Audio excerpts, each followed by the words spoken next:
गोस्वामी जी का तिरुभाव, कृष्णदास कविराज गोस्वामी जी का तिरुभाव, रघुनाथ भट्ट जी का।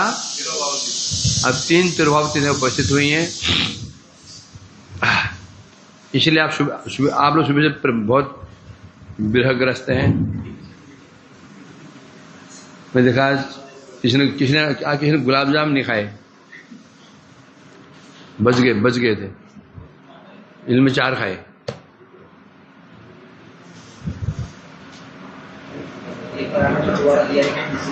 हैं? दोबारा बांटे नहीं? अच्छा। मैं समझे बच कैसे गया आज? 3 बृहति थी हैं।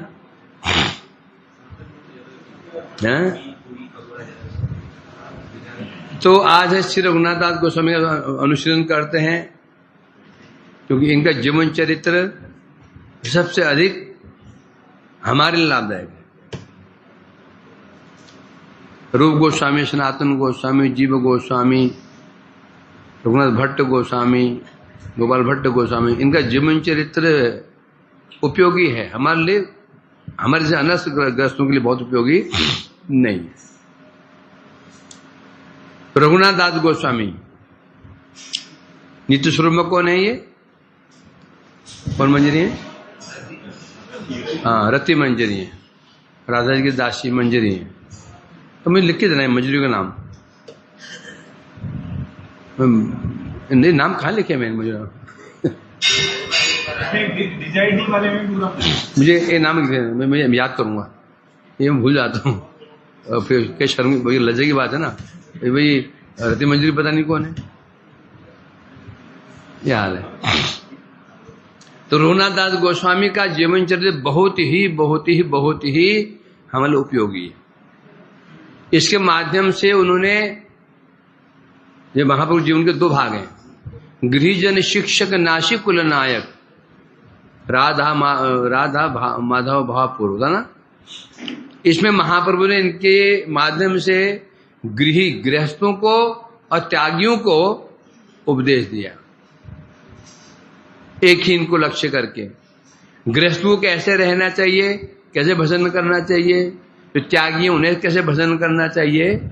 इनके जो उपदेश महाप्रभु ने दिए हैं वो स्पष्ट है ना। क्या उपदेश दिया?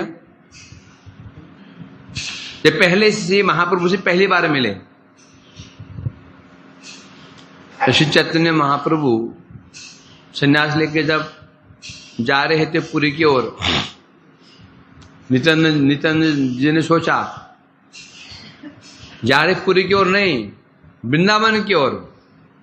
हमें वृंदावन जाएगो, वृंदावन जाऊंगा, भागे चले जा रहे वृंदावन की ओर। नित्यानंद जी ने विचार किया, इनका ये सन्यासी स्वरूप के दर्शन जो नवद्वीपवासी उन्हें भी होना चाहिए, उन्हें सौभाग्य प्राप्त हो कि नहीं हो। इसलिए वो उनको भ्रमित करके महाप्रभु जी को शांतिपुर ले आए। उस समय सर्वत्र ये समाचार फैल गया कि स्वयं श्री गौरहरि श्री महाप्रभु जी ने संन्यास ले लिया। लोग दर्शनों के लिए आने, भीड़ लग गई दर्शनों की। उस समय रघुनाथ दास गोस्वामी भी गए, पहली बार दर्शन किया। तो इन्हें तो सब जानते ही थे, क्योंकि इनके पिता जो गोवर्धन मजूमदार और ताऊ जी थे हिरण्य मजूमदार, जो वहां के उस समय कौन थे? ये उनको उपाधि मजूमदार की उपाधि प्राप्त हुई थी। वहां के ये जो कर एकत्र करते हैं ना, वो अधिकारी थे। वार्षिक आय थी इनकी मिलाकर के 12 लाख स्वर्ण मुद्रा। उसमें से 4 लाख से देते थे, जो बचता था 8 लाख मुद्रा। इतनी संपत्ति के मालिक, इतने धनी माने थे रघुनाथ दास गोस्वामी। परंतु बाल्यकाल से ही इनके विषयों में कोई रुचि नहीं। ना अच्छा खाना, ना अच्छा पहनना पीना, चंचलता, जो बाल सुलभ जो चंचलताएं होती हैं, इनमें बिल्कुल नहीं देखी गई। बच्चे चंचल होते हैं ना, शांत शिष्ट, बाल्यावस्था से ही हैं कथा कीर्तन कीर्तन कीर्तन करना, कीर्तन में बैठना। क्या हो गया ये? वो धुंधुकारी क्या हुआ? हैं? चले जा, उसकी इच्छा नहीं जाने की।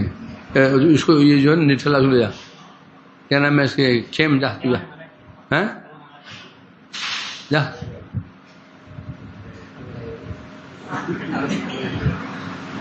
खेम हो गया, तू हो गया, और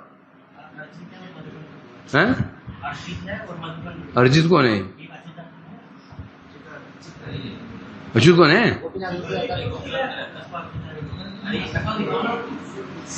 अच्छा जाओ जाओ जाओ जाओ जाओ जाओ, वहां लड़ना नहीं, जाओ। तू जा रहा नहीं, चिंता की लड़ाई हुई है।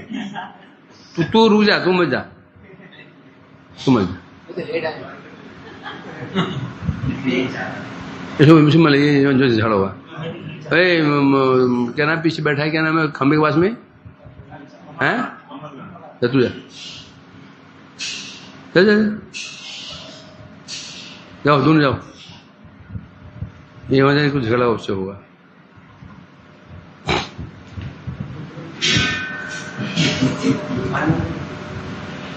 क्या बात चला था? हाँ, और ये इनकी क्या विषय, इनका क्या सौभाग्य, बचपन से इनके जो कुल पुरोहित थे बलराम आचार्य, उनकी मित्रता थी हरिदास ठाकुर से, बड़ी मित्रता थी। क्या हुआ है? अच्छा, वो नाप चढ़ गई है, बैठ जा तू। तुम चले जाओ, उत्तम तुम जाओ। चंद्र अभी यहाँ ऑप्शन है।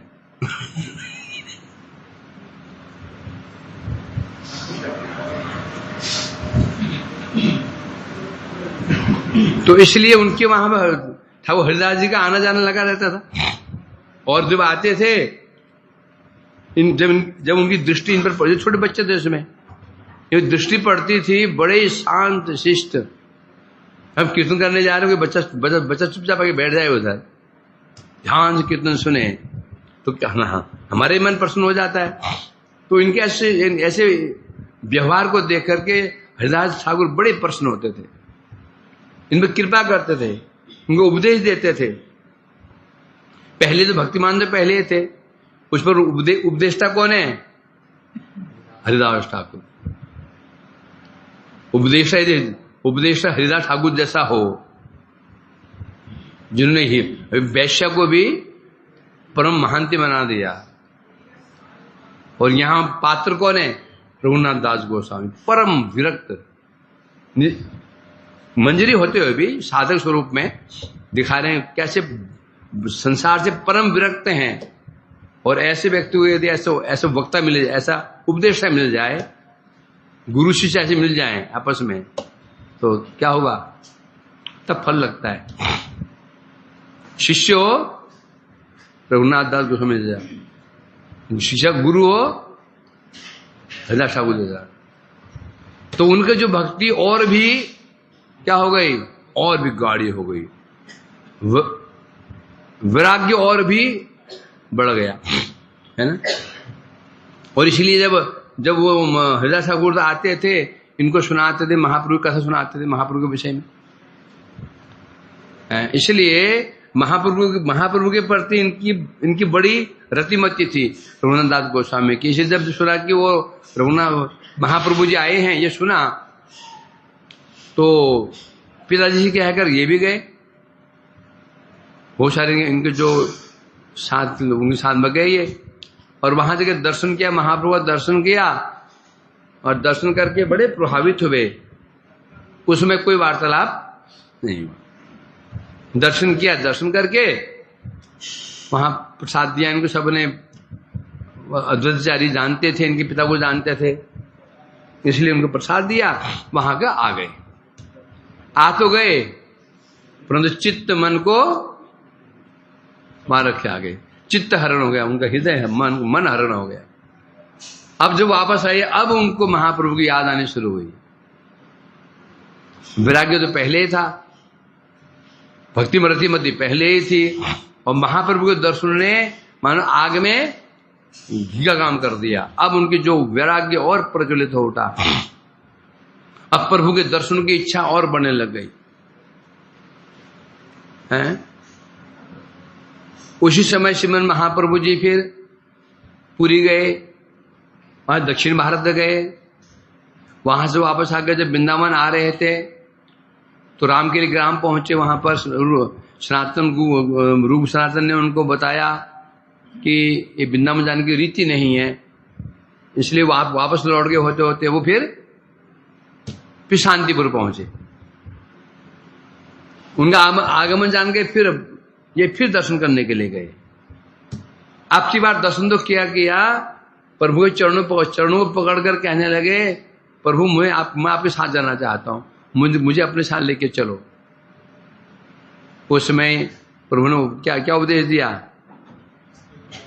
स्थिर हो या घर जाओ, ना हो बातुल, कर्मर के पावे तुम्हें भव सिंधु कुल, अंतर निष्ठा करो बाह्य लोक व्यवहार, अचिरे कृष्ण तुम्हारे करबिन उद्धार। ये उपदेश, क्या उपदेश था? स्थिर होइया घर जाओ, रघुनाथ अपने चित्त को स्थिर करो, स्थिर घर जाओ, बातुल मत हो, बाद में पागल मत बनो। क्या बनो? पागल मत बनो, घर जाओ स्थिर होकर के, और वहां जाकर के अंतर निष्ठा करो बाह्य लोक व्यवहार। अंदर से मेरे प्रति निष्ठा रखना, मेरा स्मरण करना, पर बाह्य लोक व्यवहार, बाहर में लोक व्यवहार संसारिक कार्य करते रहो। यदि ऐसा करोगे, अचिरे कृष्ण तुम्हारे करबेन उद्धार। यदि ऐसा करोगे, अति शीघ्र ही तुम पर कृष्ण कृपा करेंगे, तुम्हारा उद्धार कर देंगे। ये उपदेश है, प्रथम उपदेश।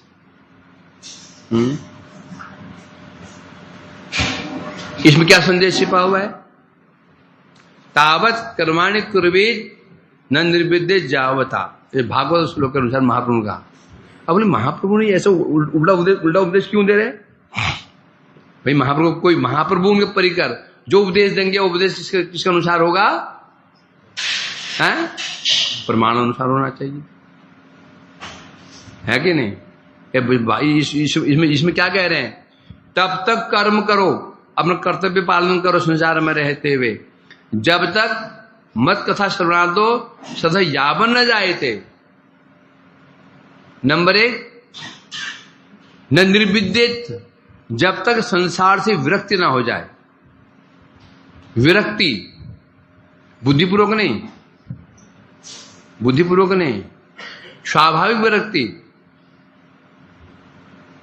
मतलब स्वाभाविक विरक्ति कब होती है?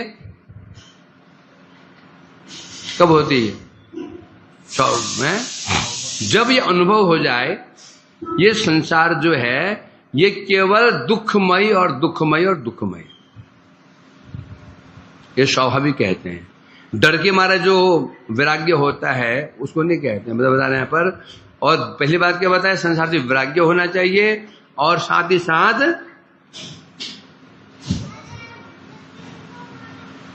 क्या होना चाहिए? मेरी कथा श्रवण आदो मतलब श्रवण कीर्तन, जो नवदा भक्ति का अंग हैं, इनमें रुचि होनी चाहिए, तब त्याग सकते हो। हैं? अब ये उपदेश प्रदान करके घर आ गए, और घर आकर के अब चेष्टा कर रहे हैं। बाहर से जमींदार हैं, जमींदार के पुत्र हैं, जिम्मेदारी संभालनी पड़ेगी, कुछ ये करना वो करना, यहाँ करना वो करना शुरू कर दिया। परंतु अंदर में स्मरण करते हैं, परंतु समर्थ नहीं हो पा रहे हैं। प्रभु का विरह बढ़ता ही जा रहा है। अब एक दिन वो घर से रात में ही भाग लिए, निकल गए। प्रातःकाल माता पिता उठे, रघुनाथ नहीं है, समझ गए, तुरंत अब घुड़सवार भेजे। अब वो पैदल ही भाग रहे हैं, कितना भाग लेंगे, और घुड़सवार के रास्ते पकड़ के ले आए, फिर भागे, फिर ले आए, बार बार भागते हैं, बार बार उनको पकड़कर ले आते हैं। अब इतना कठोर वैराग्य हो गया, घर के अंदर, घर में जाते ही नहीं थे। घर में जो देवी मंडप था, मंडप जहां मंदिर था, विष्णु मंदिर, वहीं बैठे रहते, वहीं रहते थे, घर के अंदर घुसते ही नहीं थे। बार बार पर चेष्टा करते, भागने की चेष्टा करते, फिर पकड़ के ले आते। बहुत चेष्टा करने के बाद भी जब बार बार भागते रहे, तो इनकी माता जी ने कहा, देखो जी, एक काम करो, ये लड़का भाग जाएगा, है ना, इसके पैरों में जंजीर बांध दो, बांध के सांकल बांध दो, कहां भागेगा फिर ये? तो इसे पिता ने कहा, देखो इतने हमने, नहीं, पहले शादी करा दो, है ना, शादी कर दो, इसी बस हो गया, स्त्री मिल जाएगी, बस उसमें व्यस्त हो जाएगी, खेलने में, खिलौना मिल जाएगा। शादी कर दी। अब सोच शादी कैसी, कहा ना, अप्सरा सम स्त्री, हैं, इंद्र सम ऐश्वर्य। सोचो, यदि धनी मानी है तो उनके लड़की कैसी मिलेगी, कैसे कन्या होगी? सर्वाधिक सुंदरी बंगाल की जो थी लड़की, कोई कन्या, उसको चुना गया, उसे विवाह करा दिया गया, विवाह हो गया। परंतु इन्होंने शुरू से उसकी ओर देखा तक नहीं, सुंदरी है कि नहीं है, कोई मतलब, शादी तो हो गई, उससे बातचीत तो बहुत दूर की बात है, उससे बातचीत ही नहीं की। बस रात दिन बैठे रहते थे, प्रभु स्मरण कीर्तन करते रहते, स्मरण करते रहते थे। और जो धर्म सभाएं होती थी, इन्हें पिताजी धर्म सभा आयोजन करते थे, उसमें योगदान देते थे। बस भागने की चेष्टा बराबर, फिर चेष्टा करते, फिर पकड़ ले आते। उस समय फिर इनकी माताजी ने कहा, देखो ये लड़का हाथ से निकल जाएगा, हैं, इसकी अब ऐसे करो, जंजीर से बांध दो। पिताजी ने कहा, देखो इतनी हमने चेष्टा की, हैं, अरे साक्षात इंद्र सम ऐश्वर्य और अप्सरा सम स्त्री, ये स्त्री क्या है? स्त्री साक्षात जंजीर है। स्त्री के प्रति आसक्ति साक्षात जंजीर है। स्त्री का जो मोह होता है, जंजीर, जो विश्वामित्र जैसे ध्यानी को, शौबरी जैसे ध्यानी को, बड़े बड़े ऋषि मुनियों को विचलित कर दिया, तो ऐसी जो जीती जागती जंजीर, जीता जागता जो बंधन, स्त्री बंधन है, ऐश्वर्य सम, इंद्र सम ऐश्वर्य, जो बांध नहीं सका जिसको, तो ये जड़ रस्सी या लोहे की सामान्य जड़ श्रृंखला क्या बांधेगी उसको? लगता है भाग्य बंधन है ही नहीं। इसलिए थोड़ा सा बंधन थोड़ा ढीला कर दिया। तो भी चौकीदार 10-12 उनकी जरूरत चौकीदार रहते थे, पहरेदार रहते थे, हैं? उसी समय यहां पर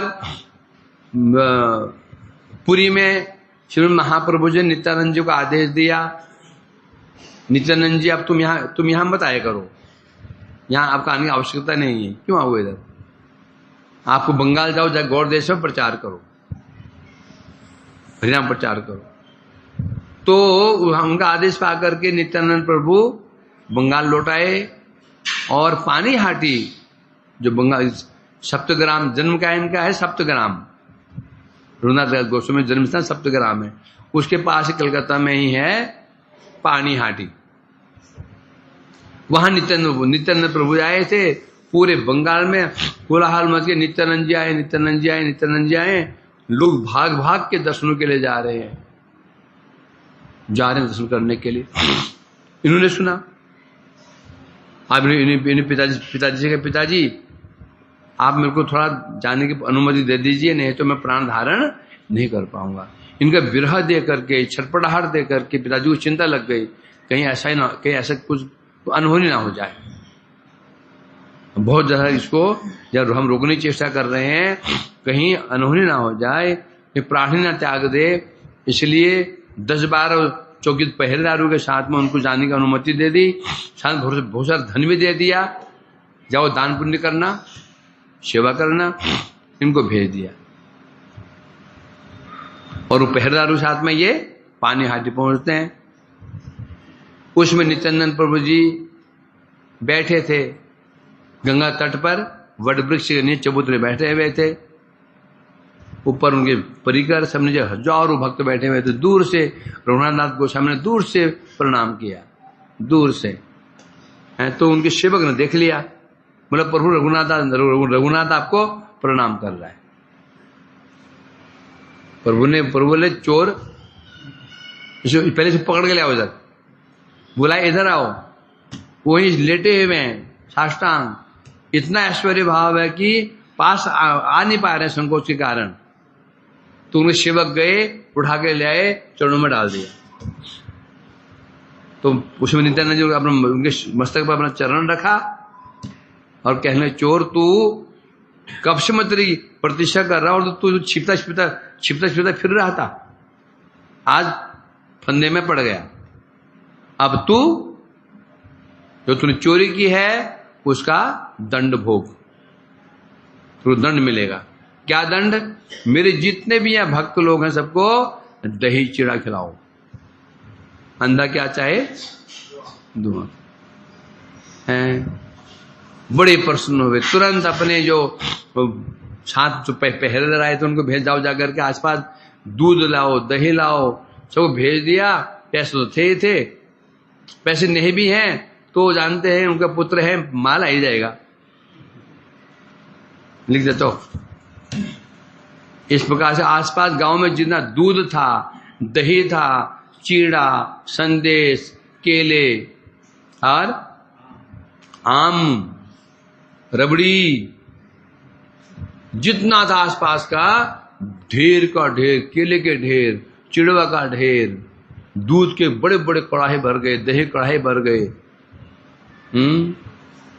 उस समय फिर दूध गर्म किया गया, चिड़ा भिजाया गया, आधा चिड़ा दूध में डाला गया, आधा चिड़ा दही में डाला गया। फिर उसमें दूध में फिर केला डाला गया, आम डाला गया, उसमें कर्पूर, शक्कर डाला गया उसमें, इस प्रकार से वहां पर अब चारों ओर समाचार फैल गया। पानी हाटी में महोत्सव उत्सव चल रहा है, भंडारा चल रहा है, भंडारा। बस भंडारा नाम सुनना ही बहुत है कि नहीं? ऐसे दिखेंगे नहीं, भंडारा का है तो पूछो में लोग कहां से आ जाते हैं। कई लोग बाहर ना देखते हैं ये 4-5 साधु कहां जा रहे हैं, चार साधु के मिल के जा रहे हैं, वो पीछे हो लेते हैं, कहीं जरूर भंडारा है।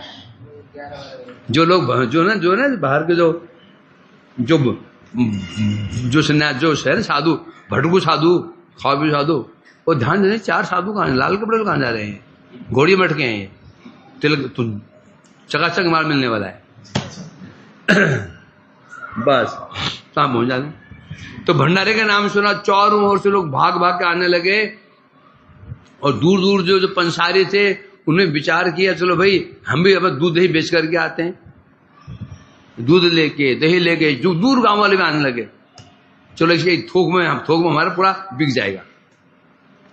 तो सब आए, आकर के जो उस समय जब दो पात्र नित्यानंद जी के आदेशानुसार उस चबूतरे पर 2 पात्र सजाए, 2 पात्र। ये नित्यानंद जी के लिए एक उन्होंने आसन और लगा दिया, वो था महाप्रभु के। उस नित्यानंद जी महाप्रभु आह्वान के महाप्रभु वहां पर उपस्थित। और फिर देखा नहीं इसको, केवल महाप्रभु नित्यानंद प्रभु, राघव पंडित जी ने इसको लक्ष्य किया। तब उसके पश्चात परिवेशन किया गया, है ना। जानते हो कितना कैसे क्या स्थिति कैसी थी, इतने लोग थे कि किनारे पर जगह नहीं बची तो लोग पानी में उतर गए। हैं? उसमें मौसम कौन सा होता है? गर्मी होता है ना? हाँ, गर्मी होती। कमर कमर पानी में खड़े हो गए, 12-15 लोग तो परिवेशन कर रहे हैं, दो ने, दही चीड़ा वाला होगा, 2 चीड़ा वाला है, और जो पानी में लोग मतलब कि प्रसाद वो चीड़ा खा रहे हैं। जो पंसारी बेचने के लिए आए थे ना, उनका दही भी, दूध दही खरीद लेते हैं, मतलब तुम भी खाओ, उन खा के भेजते हैं। विशाल भंडारा हुआ।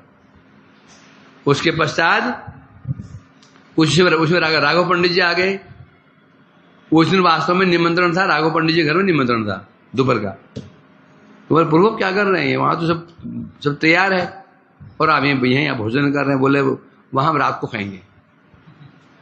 रात्रि में फिर वहां पर उनके घर में भंडारा हुआ, उत्सव हुआ, वहां पर प्रसाद पाया, नित्य कीर्तन हुआ।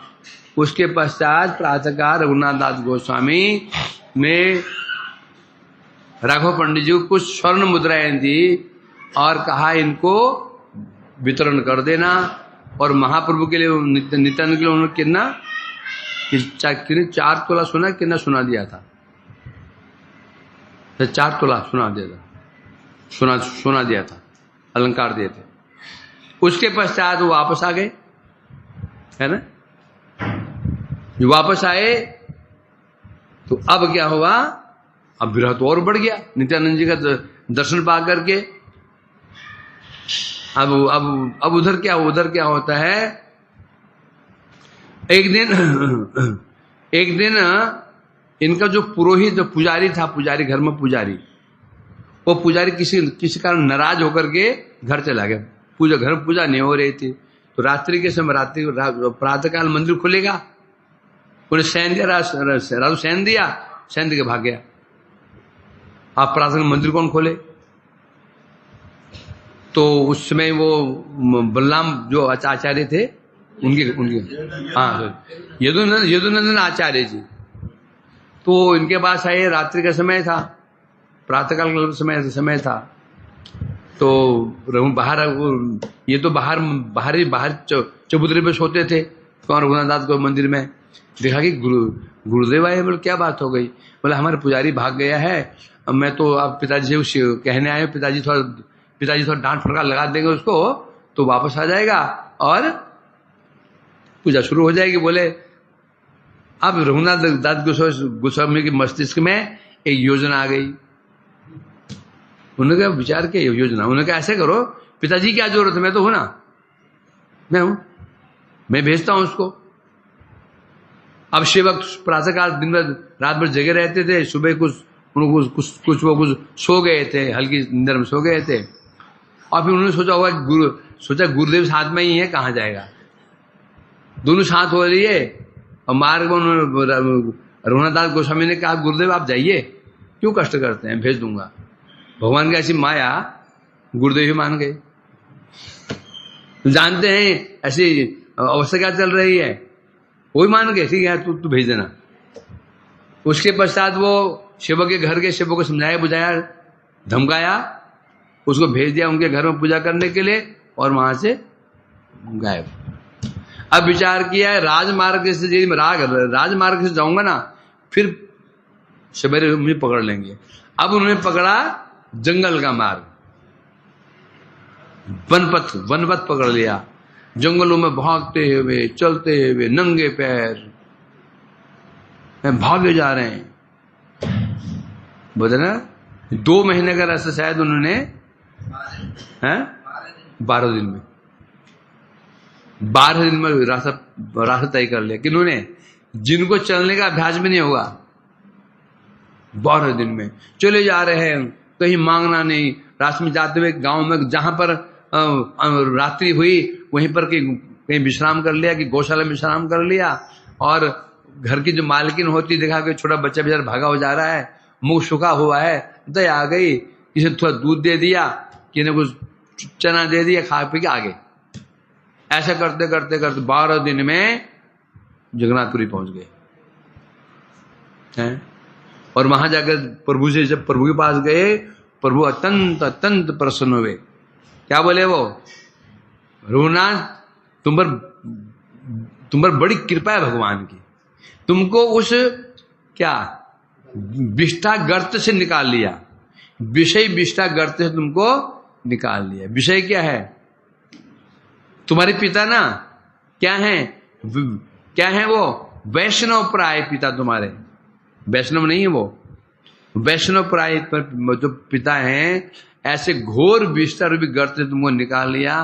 तुम पर बड़ी कृपा है भगवान की। उस समय उन्होंने गोविंद से कहा, देखो ये बच्चा है, इसको अभ्यास नहीं है रूखा सूखा खाने का बेचारेगा, तो ऐसा करना, जो मुझे प्रसाद मिलता है ना, जो मेरा प्रसाद होता है उच्छिष्ट, इसको ही देना, जो मैं प्रसाद पाता हूँ उच्छिष्ट इसको देना। उन्होंने सोचा ये नया बच्चा है बेचारा, अच्छे घर का है, तो रूखा सूखा नहीं खा पाएगा ये। तो अब गोविंद ने उनकी व्यवस्था भी कर दी, रहने की व्यवस्था कर दी पास में ही, और जो महाप्रभु को जो उच्छिष्ट प्रसाद होता था इनको दिया जाता था। एक दिन खाया, 2 दिन खाया, 3 दिन खाया, 4 दिन खाया, फिर बंद कर दिया, बंद कर। विचार करने लगे, ऐसा लगता है प्रभु मुझे क्या सोच रहे हैं, वो क्या सोच रहे हैं कि मैं मतलब कि मैं रूखा सूखा नहीं खा पाऊंगा मैं, कि मैं अच्छे घर से आया हूं, इस प्रकार से वो सोच रहे हैं। ये ठीक नहीं है, इस प्रसाद में मेरा अधिकार नहीं, सबका अधिकार है ना। जब मैं त्यागी बन के आया हूं, मैं त्यागी बन के ही रहूंगा, प्रभु को दिखाऊंगा मैं सब कुछ कर सकता हूं। इस प्रकार से वहां से अब पेड़ तो है ना, पेड़ तो मांगेगा पेड़ महाराज। तो कहां पहुंच गए? जगन्नाथ मंदिर में। रोज दिन भर भजन करते थे, है ना। उसमें ऐसा माहौल तो नहीं था कि मठ थे नहीं है, सब बैठना पड़ेगा, कितने बैठना पड़ेगा, समस्या नहीं थी उसमें। ये लाभ तो था। ये प्रभुपाद जी ने गड़बड़ कर दिया बल्कि क्या होता था, एक वहां रह रहा है, एक वहां रह रहा है कुटियों में, हैं, परंतु वो सोते नहीं थे, और दिन भर भजन करते थे। हम गोस्वामी वर्ग रुका शोक एक बार मांग लेते थे कि 2 दिन बार उससे काम चलाते थे, हैं। हमारे नहीं कि ये सब्जी दोपहर की है क्या, दोपहर की क्या है, नहीं रात की है क्या, नहीं। कहाँ के हम मैं देखता हूँ यहाँ से, ये खिचड़ी ये क्या दोपहर की है क्या, आगे वो बाहर वाले को दो, बाहर से आए ना बाबा जी बाहर वाले देते हैं, वो बेचारे बाहर वाले को मना कर नहीं पाते बेचारे, वो डबल उठा दे ले जाते हैं, वो ना गए हाँ गए वो बेचारे बाहर की क्या बोलेंगे बेचारे, जानते हैं बासी है, क्या करेंगे बेचारे, बोल नहीं सकते हैं। तो ये स्थिति है। तो उसमें क्या होता था, ये होता था स्वयं भजन करो, व्यवस्था खाने की स्वयं करो। ये तो प्रभु बड़ी कृपा है कि हमको रहने की व्यवस्था, पर खाने की व्यवस्था, कपड़ों की व्यवस्था। पहले जब भजन साधन करने साधक आता था तो खाने की व्यवस्था, रहने की व्यवस्था, कपड़ों स्वयं व्यवस्था करो। ये नहीं कि यहाँ कोई व्यवस्था हमारी हो जाएगी, स्वयं व्यवस्था करो। बस तुम्हें गुरु क्यों, तुम्हें क्या शिक्षा प्रदान करेगा, बस ये खाने पीना स्वयं करो। ये जो मठ बने हैं, मठ वैसे पहले भी थे, रामानुज आचार्य मठ समस्या, मठ व्यवस्था पहले से ही है वैसे, है ना। इसलिए उसमें व्यवस्था ऐसे नहीं थी, यानी भंडारा बनता होगा चकाचक सबके लिए बढ़िया, ऐसा नहीं। सब अपना भिक्षा मांग के खाओ और भजन करो। प्रश्न उठता है मधुकरी सिस्टम क्या अच्छा है कि गलत है, करना चाहिए नहीं करना चाहिए,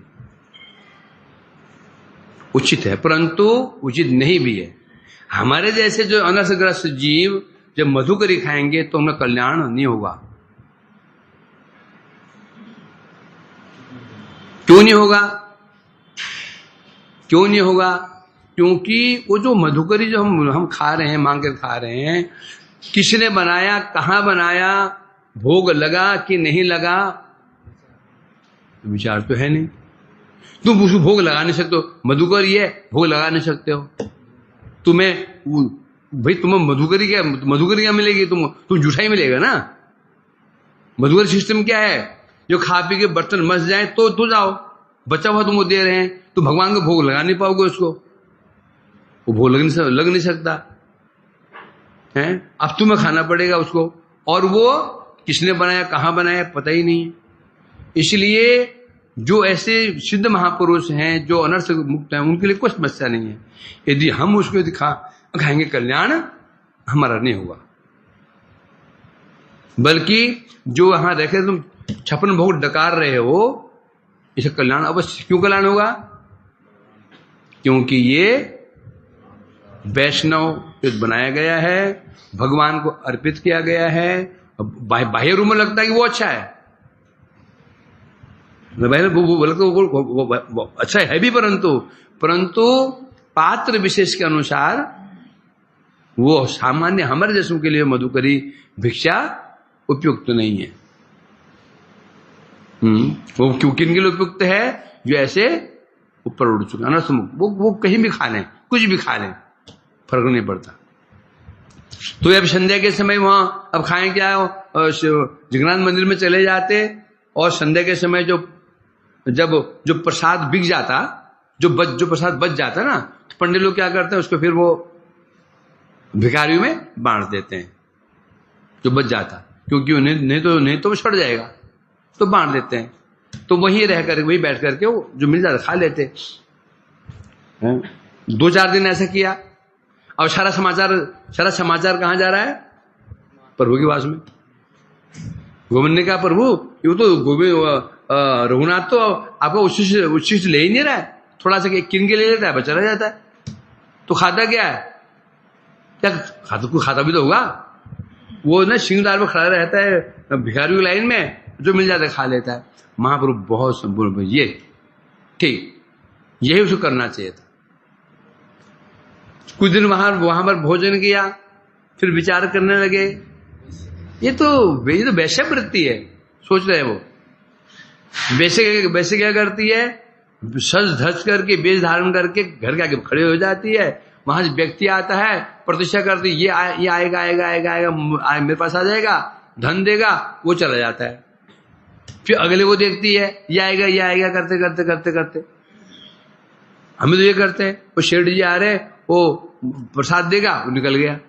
नहीं, वो तो अवश्य देगा।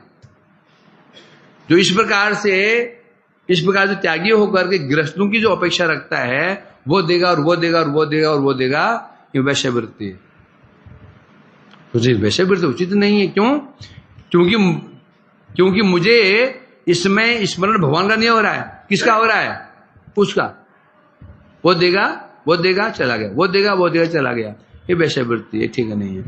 स्वयं वास्तव में यही होगा, जब साधन भजन करेंगे ना, अपना अनुभव होगा हमें, मैं गलत कर रहा हूं, अपना अनुभव होगा, बताने की जरूरत नहीं है।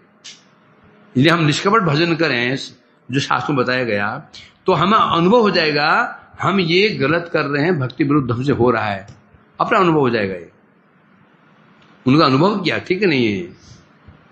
तो क्या करें?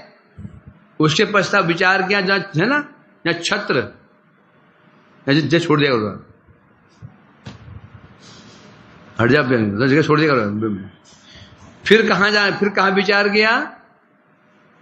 जहां छत्र पे, जहां भोजन मिलता है, जब भोजन मिलता है ना, प्रसाद में किस जगह है, और छत्र पे जाते थे, जहां पर जो भिखारियों को, जो साधुओं को भोजन मिलता, वहां चले जाते थे और वहां खाते थे।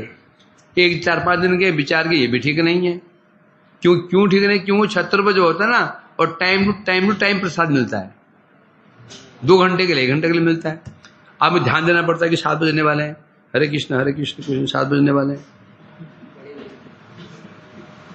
क्या 7 बजने वाले हैं, घड़ी ध्यान टाइम पे होगा।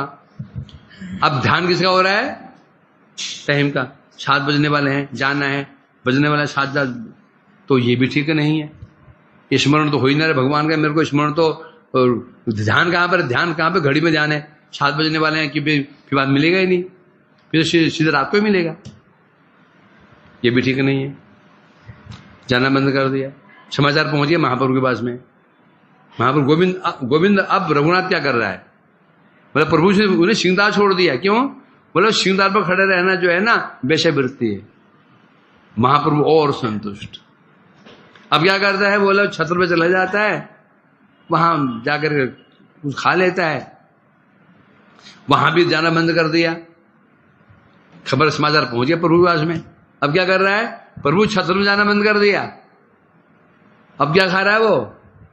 अब रघुनाथ दास गोस्वामी क्या करते थे, रात को जो आनंद बाजार में जो प्रसाद सड़ जाता था, जिसे अब वो रख नहीं सकते हैं, बदबू आती थी, उसको बाहर जहां कूड़ा है, कूड़ादान, वहां फेंक देते थे। गायें आती, गाय भी सूख करके चली जाती थी। गाय भी नहीं खाती थी उसको। रात को जाते थे, अंधकार में जाते थे, दिन भर भजन करते, स्मरण करते, कीर्तन करते, रात में एक कपड़ा ले जाते, इतना सारा भर के ले आते, इतना सारा। फिर उसको नल पानी में ले जाकर समुद्र में रगड़ के बड़ी परिक्रमा कीजिए। डॉक्टर साहब, जगह है, रास्ता है, रास्ता है, रास्ता आ जाइए।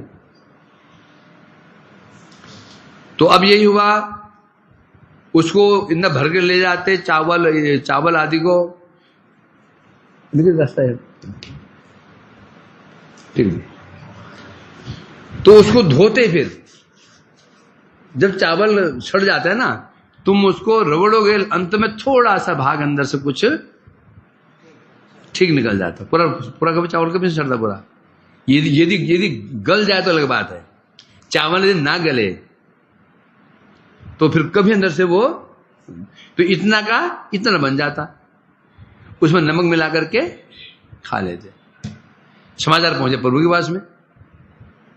अब प्रभु अब महाप्रभु रह नहीं पाए। एक दिन जब वो खाने की तैयारी कर रहे थे, महाप्रभु छिपे थे, अंदर प्रवेश करके हाथ पकड़ लिया। तुम इतना बढ़िया स्वादिष्ट व्यंजन खाते हो और मुझे नहीं देते हो, तुम तो बड़े स्वार्थी हो।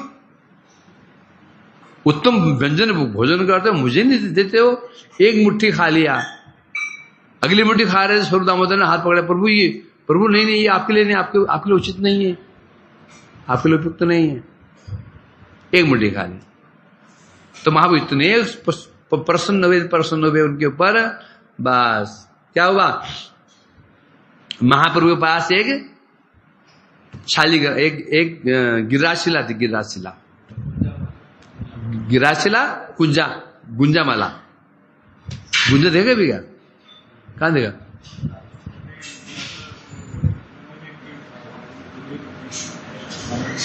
बड़ा पेड़, लंबा पेड़ है ना। गुंजा फली होती है, फली के अंदर छोटे छोटे होता है गुंजा। मुख में होता है उसका काला, पूरा लाल। उसको बता राधा जी का स्वरूप विदग्ध माधव नाटक में। बोला क्यों? लाल रंग क्या है? राधा जी का स्वरूप है। प्रेम में रंगी हुई है। मुख में क्या है? कृष्ण। आगे थोड़ा काला होता है। तो कृष्ण क्या बताया? पूरा राधा जी हुई, उन्हें मुख में क्या रहता है हमेशा? कृष्ण कृष्ण कृष्ण कृष्ण। इसलिए गुंजा जो होता है राधा जी का स्वरूप। तो वो यहां से कोई सन्यासी कभी गए थे, यहां से गिरिराजशिला लेकर गए थे, उन्हें महाप्रभु जी को उसको समर्पित कर दिया था। महाप्रभु स्वयं उस शिला की सेवा करते थे। अपने अश्रुओं से उनको अभिषेक कराते थे महाप्रभु जी शिला को। इतने प्रसन्न हुए, उनको शिला प्रदान की पूजा कर। और स्वरूप दामोदर से कह दिया, देखो ये गिरिराज की सेवा के लिए इनको कुछ व्यवस्था कर देना, एक पैसे खाजा आदि व्यवस्था कर देना।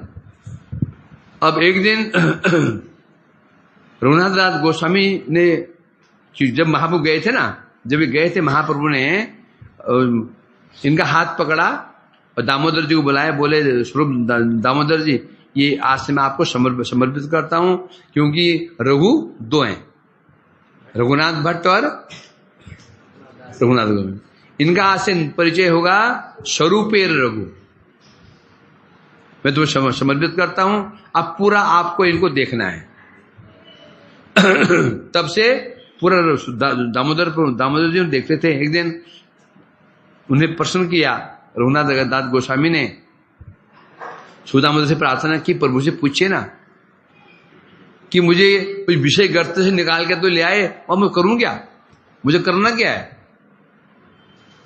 मैं करूं क्या, बताओ मेरे को। तो दामोदर जब शाम को सभा लगी थी, उस सभा में सुदामोदर ने पूछा, प्रभु रघुनाथ दास की आपसे एक प्रश्न है, ये प्रार्थना है कि ये कहता है कि आपने निकाल तो लिए विषय गर्त से, अब मैं करूं क्या? तो महाप्रभु ने कहा, यद्यपि मैंने इसको आपको सौंपा है, तो आप ही इसको शिक्षा प्रदान करने वाले हैं, तथापि यदि इसको मेरे वचनों में निष्ठा है तो सुनो। अब दूसरा उपदेश, क्या उपदेश दिया? भालो नहीं, पहले वो बता, ग्राम्य वार्ता न कहिबे, ग्राम्य वार्ता न सुनिबे, भालो ना खाएबे और भाला ना पढ़ेबे। पहले उपदेश दिया था, जब उपदेश बदल गया। पहले कहा था उन्होंने क्या, उसका अर्थ था भालो खाएबे, भालो पढ़ेबे, ग्राम्य वार्ता करीबे। ये पहले उपदेश था ना, अंतर निष्ठा करो बाह्य लोक व्यवहार, ये तो अर्थ हो ना। तो भाई लोक व्यवहार क्या होता है? बढ़िया खाओ, बढ़िया पहनो, लोक व्यवहार करो। लोक व्यवहार में क्या होता है? विषय वार्ता करो, वो अंदर से निष्ठा करो। ये उपदेश था गृहस्थों के लिए। अब उल्टा हो गया, बिल्कुल उल्टा उपदेश। क्या? ग्राम्य वार्ता न कहिबे, ग्राम्य वार्ता न कहना। पहले क्या कहा था उन्होंने? अंदर से निष्ठा करना, बाहर से ग्राम्य वार्ता कहना भी और सुनना भी। अब बदल गया उपदेश। क्या? ग्राम्य वार्ता ना कहना, ना सुनना, ना भालो ना अच्छा खाना, ना अच्छा पहनना। ये उपदेश किसके लिए? अभी ये त्यागी के लिए है। क्योंकि गृहस्थ ये उपदेश है ना, ये उपदेश जो ये उपदेश इसका गृहस्थ पालन नहीं कर सकेगा, करेगा तो उसका संसार चल नहीं पाएगा, सफल नहीं हो पाएगा संसार में। वो उस ग्राम्य अर्थ करनी पड़ेगी। हैं? दुकानदार नहीं करेगा, बैठ के किस्म करेगा तुकाराम की भांति। गाय आई और वो गाय खाई जा रही है, वो गेहूं पीठ घुमा ली। ऐसे करेगा? इसलिए झाड़ू मार के निकाल नहीं देंगे तो तुम वहीं साधु बन जा करके, ऐसे देती है। तो ये उपदेश दिया था। क्या उपदेश था? और ये त्यागी के लिए है। ग्राम्य वार्ता न कहिबे, ग्राम्य वार्ता न सुनेबे। ग्राम्य वार्ता कहने से भगवान की कथाओं के अतिरिक्त जितनी भी वार्ताएं हैं, न सुनना न कहना। पहले क्या होता है? हम पहले कहते ही सुनते हैं, पहले सुनते हैं फिर कहते हैं। समझा कि नहीं? सुन लिया, यदि हम सुन लिया और कहे बिना फिर पेट में हजम नहीं होता। यदि किसी निंदा सुन ली हमने, निंदा सुन ली, जब तक किसी आगे उसके आगे उसको उगल ना दें तो हजम नहीं होता। इसलिए कहते हैं, और देखो ना, अनुभव का विषय है ना।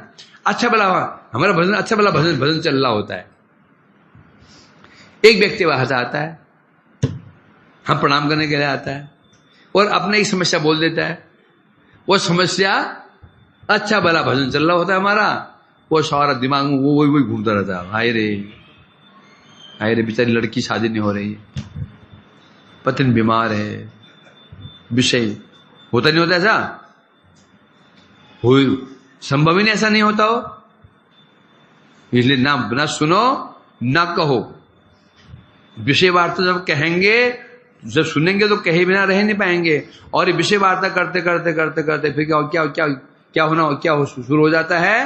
अपराध की संभावना बढ़ जाती है। भालो ना खाए, भालो ना परीबे। ना अच्छा कहना, ना अच्छा पहनना है, ना अच्छा खाना है। इसमें फिर अधिक हानिकारक कौन है? अच्छा पहनना, अच्छा खाना तो हम केवल अपना ही अनिष्ट कर रहे हैं, पेट खराब कर रहे हैं, मरो। अच्छा पहनने से क्या होगा? स्वयं मरोगे, सामने वाले को और मारोगे। अच्छे कपड़े पहन करके जब लड़के झटके चलो, लड़के झटके चलते ना रास्ते में, फिर स्वयं अन्य को आकर्षित करोगे, भाई बढ़िया खाया, क्या क्या होगा उससे? स्वयं मर जाओगे। परंतु अच्छा पहनना जो और हानिकारक है, इसे अच्छा पहनना नहीं। इसलिए पूर्वज जी ने क्या नहीं मना, कोई अच्छा नहीं पहनेगा हैं, कोई कमीज, कोई कॉलर वाला कमीज ना पहने, निषेध है। कभी कभी कॉलर है ना, कॉलर से सुंदर बढ़ जाती है, जो कॉलर है ना बड़ा सुंदर कॉलर। अब क्या लग रहा है? देखो ये सिर कटा हुआ लाश का लग, कॉलर हो, चौड़ा कॉलर हो, यहाँ तक बटन हो यहाँ पे सुंदर हैं, और चिक्के कपड़ा नहीं पहले हैं। अब तो पहनते ना, पहले कुर्ते पहनते थे, अंदर बनियान नहीं दिखनी चाहिए, अंदर बनियान दिख रही है तो डांट पड़ जाते। कपड़ा उतार, कमीज उतार, समझा कि नहीं? कपड़ा भी कमीज में कौन सी कमीज पहननी है? मोटा कपड़ा, महीन कपड़ा पहनना, अंदर गंजी चमक रही है अंदर ये निषेध था, बहुत नियम थे। धोती मिलती थी हमको मार्किन ना, मतलब मार्किन है ना, वो रजाई के ना कवर बनते हैं, रजाई के कवर वो पीला पीला कपड़ा, वो थान आता था हैं, कुछ मिलता था। एक बार जन्माष्टमी समय था तो धोती मिली, मेरे साथ एक लड़का हो रहा था, अमर कृष्ण, और फोटो में ना अमर कृष्ण देखा, जो फोटो है ना उसमें अमर कृष्ण भी है। तो वो आया था, प्रेमानंद प्रभु ने उसको ना सफेद धोती दे दी, धोती सफेद दे दी, अब मेरे को दी नहीं, मेरी वो काली वो पीली धोती। अब वो यात्रा जा रही, मेरा मन बड़ा मन खराब है। उसका भी ऊपर कमीज तो सफेद है और वो धोती नहीं, कमीज तो लाल रंग की हल्की हल्की, धोती बढ़िया धोती। ऐसे कपड़े मिलते थे, मोटा मोटा वो है ना जो मार्किंग जो कवर में अंदर जाएगी ऐसे मिलते थे। तो इसलिए कह रहे हैं यहाँ पर उपदेश प्रदान किया, उपदेश प्रदान करने के बाद रघुनाथ दास को भजन करने लगे उनको, और शालिग्राम दे दिया। अब रघुनाथ दास को उसमें रहकर उनकी पूजा करने लगे। सूर दामोदर जी उनकी व्यवस्था कर देते, कुछ खाजा आदि व्यवस्था कर देते थे। और जब श्रीमंत चैतन्य महाप्रभु स्वधाम गमन कर गए, उनके विरह में सूर दामोदर भी चले गए, गदहर पंडित चले गए, जब सभी उनके परिकर चले गए, रघुनाथ दास गोस्वामी को अब वही जगन्नाथपुरी खलने लगा। सुना सर, उनका मन नहीं लगा, विचार क्या करूं अब मैं, सब चले गए। क्योंकि जब से इनका ये सौभाग्य रहा है ना, जब से प्रभु का संग किया लास्ट तक प्रभु संग में रहे। सबसे अधिक संग यदि किसी ने किया 6 गोसाई में से इन्होंने किया। रूप सनातन ने तो बस किया ही नहीं, एक महीने के लिए मिले उनसे, यहां से गए 1 महीने के लिए गए, प्रयाग में 1 महीना रहे और वहां 1 महीने वहां गए मिलने के लिए, बस खत्म। रघुनाथ भट्ट गोस्वामी तो सीधे वहां यहां आ गए थे। गोपाल भट्ट गोस्वामी कुछ दिन के लिए गए थे। तो रघुनाथ दास गोस्वामी प्रभु से मिले और उनके साथ ही रहे जब प्रभु जगत में विराजमान थे। जब इन्हें विरह उन्माद बढ़ गया, विचार किया अब देह में, अब मैं भी देह त्याग दूंगा, इसलिए विचार किया गोवर्धन जाऊं और गोवर्धन में जाकर के गिरिराज जी को बड़े छलांग लगा दूंगा, आत्महत्या कर लूंगा। तो सोचो, जब उन्हें सोचा तो गिरिराज जी कितने ऊंचे होंगे। आज को सोचेगा आत्महत्या करने की है? तो व्यक्ति सोचेगा आत्महत्या कर लूं, वो कूद करके, जानता है कूदूंगा तो हाथ पैर टूटने वाला है, मरूंगा नहीं और समस्या और खड़ी हो जाएगी। ये होगा ना, ऊंचाई कहां पर है? जो उन्हें सोचा था कि मैं कूद जाऊंगा, इसका मतलब उसमें गिरिराज जी ऊंचाई बहुत ऊंची होगी है। तो यहां आए और यहां आकर भी यहाँ के सेनापति कौन है? रूप सनातन, उनसे मिले, उनके मनोभाव को समझ गए रघु सनातन गोस्वामी। तो उन्हें भी बताओ रघुनाथ, तुम महाप्रभु ने तुमको कोई चीज दी थी क्या? कुछ दिया था? बोला हाँ, मुझे गिरिराज सिला दिया था। इसे तुम क्या समझे? इस तात्पर्य क्या हुआ? प्रभु ने तुम्हें गोवर्धन वास दिया है और गुंजमाला दी है। किसका प्रतीक है? राधा जी का। तो तुम्हें महाप्रभु ने राधा कुंड में निवास करने का आदेश दिया है, इसलिए तुम ये देह त्याग की बात छोड़ो। तो तब वो तो सनातन गोस्वामी ने अपनी आप भी तो सुनाई थी। मैं भी एक बार ऐसे सोच रहा था, मैं पूरी गया था, सोचा जगन्नाथ जी के रथ के नीचे जाके प्राण दे दूंगा। प्रभु ने कहा था रघु सनातन, देह त्याग के भगवान मिलते ना, हमें सैकड़ों बार मैं अपना देह त्याग देता। उसे नहीं मिलते हैं भगवान, कैसे मिलते हैं? भक्ति करने से मिलते हैं। अब तुम यहां रह करके साधन भजन करो, राधा कुंड के तट पर रह करके। और तब से उनके अनुगत्य में रघुनाथ दास गोस्वामी भजन साधन करने लगे। इतना कठोर भजन साधन उनका। और तो गोस्वामी कुटिया बनाकर रहते थे। ये कुटिया बनाकर भी नहीं रहते थे, बाहर पड़े थे, बाहर पर गर्मी में सर्दी में बाहर पड़े रहते थे। कितनी बार जिसे कहते स्नातक को कहते थे एक कुटिया बनवा दें, नहीं बाहर रहते थे। सुनते हैं एक बार ये वहां मतलब बैठ करके स्तुति कर रहे थे, राधा कुंड के तट पर बैठ के स्तुति कर रहे थे। बगल में शेर पानी पी रहे दो। उसमें सनातन गोस्वामी परिक्रमा करते करते पहुंचे थे। दूर से देखा उन्होंने रघुनाथ के बगल में दो शेर पानी पी रहे हैं और आंख बंद करके स्तुति कर रहे। वैसे भी कहे दूर से देखा उन्होंने, सामने कृष्ण खड़े हुए हैं, कृष्ण की दृष्टि शेरों के ऊपर है और वो पानी पी के चले गए। तब फिर उनके पास में गए, देखो सनातन, देखो जो तुम कर रहे हो ना, तुम ये भी कोई पद्धति नहीं है। तुम्हारे कारण कृष्ण को कष्ट हो रहा है, भगवान को कष्ट हो रहा है। तो एक बार सुनते हैं कि ये हरिनाम वह माला कर रहे थे, प्रचंड गर्मी थी। राधिका जी आई और अपना दुपट्टा उड़ाकर खड़ी हो गई। इन्हें पसीना निकला राधा के शरीर से, जब कीचड़ बन गया उसमें राधा जी के पैर छाप पड़ गई। देख ले सनातन गोस्वामी ने उनको जब बाद में शांत हो गए तो उन्हें दिखाई जानते ये क्या है। तुम तो माला कर रहे थे, राधिका जी आए, तुमको उन्होंने अपना ये कपड़ा उड़ाया, ऊपर से पसीना निकला, कीचड़ हो गया नीचे। अब तुम्हें निर्णय करना है, तुम्हें सेवा करनी है कि सेवा करवानी है। तब विचार करने कुछ, तब उन्होंने कुटिया बना के दी। तब कुटिया भजन करने लगे और रोज दिन भजन करते थे, भाव से, मानव भाव सेवा करते थे। बैठे बैठे ही खीर बना रहे हैं, बैठ को बड़ी व्यंजन बनाने खिला रहे हैं, भगवान खा रहे हैं उसको। फिर एक बार उनका पेट खराब हो गया।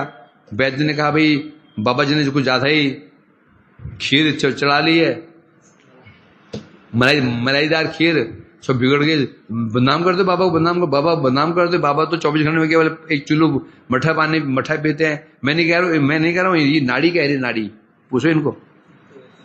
हाँ, आज मैंने खीर बनाई थी तो प्रसाद तो मैं तो चख लिया, तो ज्यादा पेट खराब हो गया, सब अवाक रह गए। कैसे बनाई?